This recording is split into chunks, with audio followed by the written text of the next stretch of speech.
bom dia, boa tarde ou boa noite.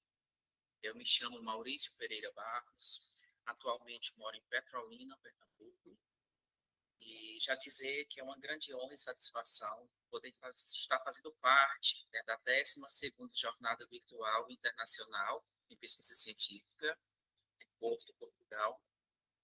Ah, e enquanto pesquisador, e já estou há mais de 12 anos, né, mais de uma década no segmento de formação continuada e formação docente, acredito que esta oportunidade, oportunidades como essa, vêm certamente enriquecer, elucidar as nossas preposições enquanto profissional, professor e pesquisador dentro deste segmento. Os autores da proposta, né, é Maurício Pereira Barros, esse que vos fala, Denis Clay Cavalcante, e atualmente sou doutorando em educação pela Universidade Federal de Sergipe, a UFES, e o outro autor, o Enis Clay Barbosa Cavalcante, ele é mestre em comunicação e sociedade pela Universidade Federal de Tocantins. A nossa proposta, prezados, de estudo desenvolvido versa sobre um breve estudo, na verdade, dentro das características da formação continuada de professores. É, na verdade, um alinhamento na base comum curricular, né, na BNCC.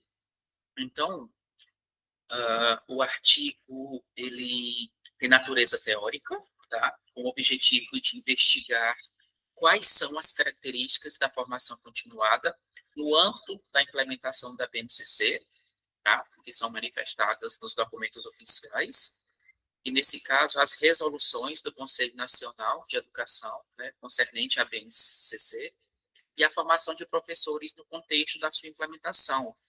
Então, já de início, urge mencionar que o conjunto de textos em análise nessa pesquisa sobre os artigos acadêmicos e científicos, né, e que manifesta na academia brasileira, né, de formação de professores, eles trazem um arcabouço teórico, né, estou falando das academias, né, sobre esse arcabouço teórico crítico, e subjaz, na verdade, as discussões desses estudos, que são baseados em escritores, né, teóricos, que se debruçam mesmo sobre essa temática das recentes mudanças, né, e reformas curriculares brasileiras. E aí endossam um estudo teóricos como Diniz Pereira, né, Hipólito, Dourado e Siqueira, dentre outros. Né?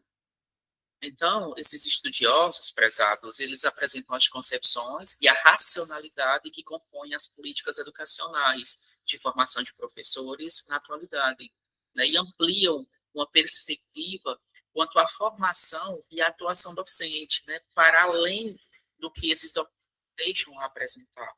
Tá? Então, dito isto, é imperioso ainda colocar ao longo dos anos, várias concepções, né, e práticas de formação continuada têm sido criadas e recriadas. Contudo, ainda são bastante comuns as características identificadas há anos pela literatura, né?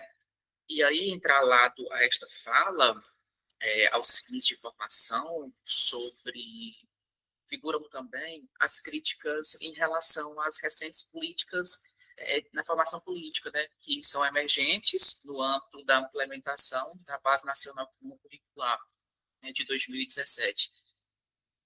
Então, como a ausência de diálogo, né, com a comunidade escolar e acadêmica na construção dessas diretrizes, Freitas, né, 2002, vem pontuar que a intenção expressa de afastar as universidades das ações de formação continuada de professores é muito gritante dentro dessa perspectiva, sabe? Então, tendo em vista essas críticas neste cunho, que aborda a formação docente, em especial a formação continuada, considera-se oportuno e premente também reunirmos as peculiaridades, né, dessa formação no intuito de visarmos um entendimento e angariar, né, argumentos para a discussão dessas questões na formação de professores, né, no atual cenário ao qual nos encontramos hoje inseridos. Então, pontuado isto, eu já entro nos procedimentos de cunho metodológico da nossa pesquisa. Ela foi pautada para construir o caminho dessa pesquisa e alcançarmos esses objetivos propostos. Foi desenvolvido um levantamento, né, de documentos oficiais relativo a essa formação continuada, a partir da implementação da BNCC. E aí, o levantamento da literatura, né, para medir artigos e manifestos publicados sobre a formação continuada nesse contexto, também vieram a elucidar esses procedimentos metodológicos. E análise mesmo, né, dos documentos oficiais encontrados com um diálogo com essa literatura levantada, né, a partir dos estudos críticos da área.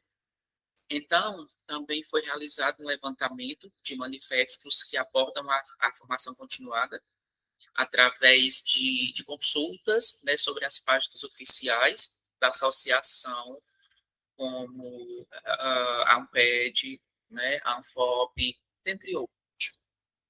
E aí, dentro dessa conjuntura, prezados, Pires e Cardoso, por exemplo, vem dizer que, sobre uma análise, desde a sua proposta inicial da base, né, da BNCC, né, sobre essa formação, e afirmam que esses documentos indicam uma tendência que restringe a aprender habilidades e competências em uma preocupação no saber fazer, né, o que transforma o docente em um técnico, né, ou seja, um mero reprodutor de pacotes pedagógicos e de práticas estabelecidas em contextos específicos, segundo os autores. E aí, nesse sentido, é imperioso, ao tempo que oportuno, pontuarmos que essa proposta, né, que essa compreensão,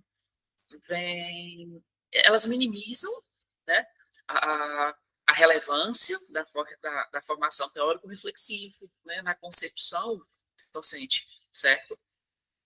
Então, em uma perspectiva de controle e regulação, como as resoluções aqui discutidas, Costa e Matos, por exemplo, né, e Caetano também, eles enfatizam que há uma violação da autonomia docente, né, pois existe uma limitação de possibilidade docente em uma possível ação reflexiva e crítica, né, e eles colocam que o trabalho docente é, na verdade, secundarizado e pautado em resultados que deveriam ser demonstrados pelos alunos nas avaliações, né, padronizadas. E aí, dentro desta concepção, a gente se pergunta, será que isso que realmente ocorre? Em que dosagem? Com qual ponderação? O que está entrelado à BNCC? O que está alheio a essa base nacional? Tá? Então, sobretudo o momento de deixarmos essas provocações enquanto instrumentos, né, da pesquisa aqui ora realizada. E dito isto, já entrando nas considerações finais, com o objetivo de compreender quais foram essas características da formação continuada a partir da implementação da BNCC, intrínseco elencarmos ainda que foi realizado um levantamento dos documentos oficiais e da literatura, como foi pontuado, né, mais cedo, sobre esses manifestos também, desses assuntos, e as análises dos documentos oficiais, né, que dialogaram sobre essa literatura. Então, essas análises apontaram sobre a relevância da resolução, né, CNE, número 2, de 2019, que, de fato, direcionam a formação continuada em âmbito nacional, né, na atualidade, das quais permitem que os autores eles se caracterizem essa formação continuada no âmbito da BNCC, como, por exemplo, patronizadora no sentido de alinhamento, né, e as políticas neoliberais, e que teve a valorização da responsabilização, né, e a instrumentação desse docente, né? Então, concluiu-se que, referenciando os estudiosos, né, da área, aqui elencados, que as políticas da formação continuada, elas são limitadoras da prática e da autonomia docente, né? E que tem na perspectiva do professor como um cumpridor de tarefas e metas. Na verdade, um aporte, né, para consumar um projeto consumado, né, reducionista e neoliberal da educação.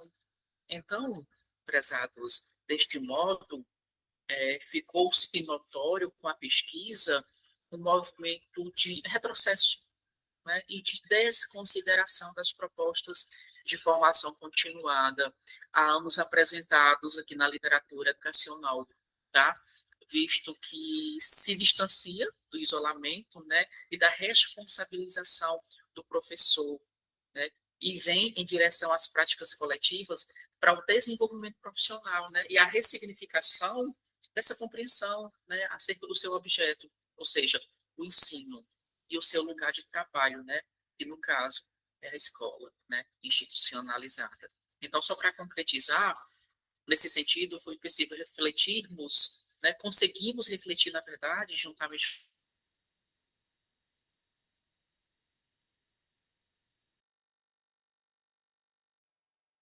o publicista, né, que remeteu a um tempo que se pretendia ultrapassar, né, a educação na formação docente, é imprescindível a manutenção dos debates sobre as políticas de formação impostas com o propósito mesmo de questioná-las, né, de desvendá-las oxalá, né, de superá-las, no sentido de concretização, de uma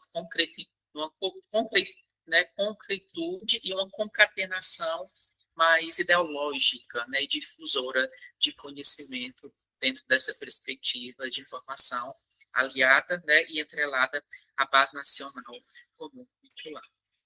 Então, eu quero mais uma vez aqui reiterar os meus agradecimentos pela escuta, pela proposta, pela atenção atribuída, né? Esperamos que o breve estudo traga alguma concretização, né? Alguma reflexão sobre essas políticas de formação dentro dessa perspectiva da educação, né? Da formação de professores entrelados à formação continuada em consonância com a base nacional comum curricular. Então, quero só agradecer pela sensibilidade, pela escuta, pela pesquisa. Né? Queremos agradecer, sobretudo, por esse olhar diferenciado para a nossa proposta diferenciada. Tá? Agradeço em nome do professor Wenis, agradeço mais uma vez e muito obrigado pela oportunidade.